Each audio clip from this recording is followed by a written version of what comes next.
Okay, so this video is just kind of, if you don't understand the TCA cycle and gluconeogenesis yet, put this one on pause because it's kind of combining a few of those steps so that the intermediates of those steps are easier to relate and understand some details of. But if you don't understand the pathways already, then this is going to seem like another pathway to memorize, and it's just going to be a burden. So understand those pathways first and then come back. I just came up with this to help memorize, again, back to what I was saying with the TCA cycle, carbon count. The carbon flow is super important, as well as the energy flow. But if you understand the carbon flow in this little diagram here, then you can understand that pyruvate to acetyl-CoA is a decarboxylation step. So pyruvate dehydrogenase, and these are all over there, pyruvate dehydrogenase decarboxylates.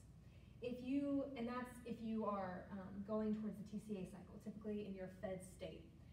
If you are needing to go back up to glucose, so if you're needing to activate gluconeogenesis, which happens after you've used up your glycogen, then this pathway is going to be activated, and that's pyruvate carboxylase. But unless you just memorize off the bat that pyruvate carboxylase is an ABC enzyme and know that that means it requires ATP, biotin, the vitamin biotin, and CO2, which then tells you the function of it is that it's a carboxylation, or you could remember this and see that it's 3 to 4, so it has to be a carboxylation step, which typically involves energy, the ATP, and biotin is your vitamin that does the carboxylations. By the way, thiamine is the vitamin that does the decarboxylations. Biotin carboxylates, or is the coenzyme that helps carboxylate. Thiamine is the coenzyme that helps decarboxylate. Don't confuse that. So, and then we go back up from OAA, so this is that first step of gluconeogenesis, right? We have the first step is actually 2 steps to help bypass pyruvate kinase, which was irreversible, and that's the last step of glycolysis. So again, I'm combining all 3 of these pathways, at least a step in them, from glycolysis, gluconeogenesis, and then the start of the TCA cycle. So pyruvate, phosphoenol pyruvate carboxykinase is this enzyme that does that step right there. But look, we go from 4 carbons to 3 carbons, so then we know that this is another decarboxylation step. I'm going to add on one more layer to this, and that's the irregulation layer.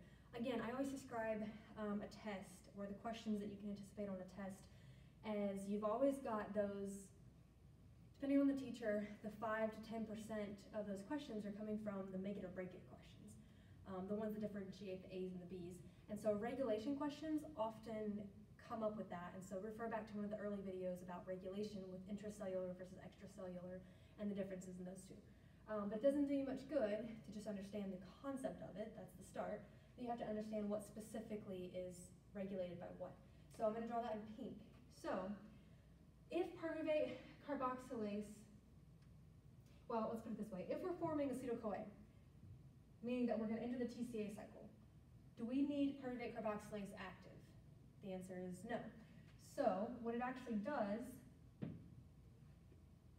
I'm sorry, I'm wording that wrong. Let me back up.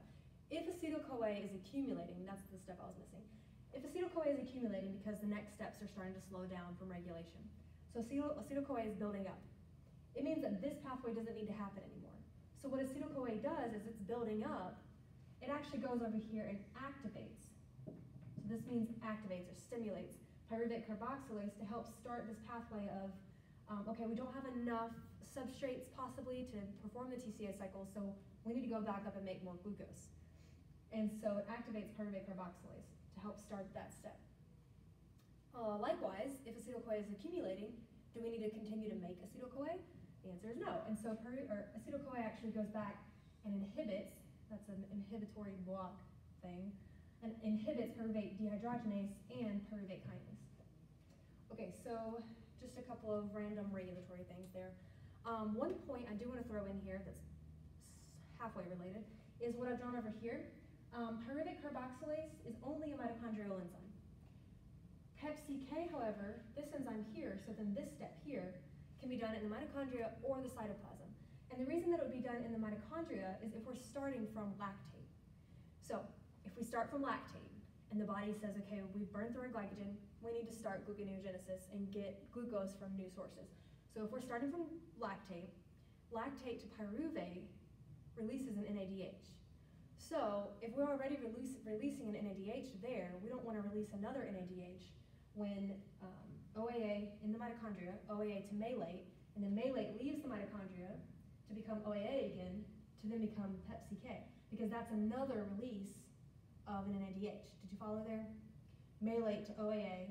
Malate's the only one that can cross the border between those two. So malate leaves the mitochondria. Malate to OAA in the cytoplasm releases another NADH.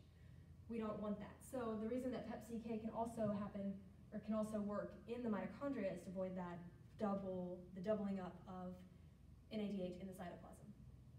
So if this step occurs in the mitochondria, PEP can then leave the mitochondria for the cytoplasm for the rest of gluconeogenesis to occur. So just be aware that PepCK can be in both locations, can be active in both locations, and it really it's dictated by if we're starting from lactate or pyruvate.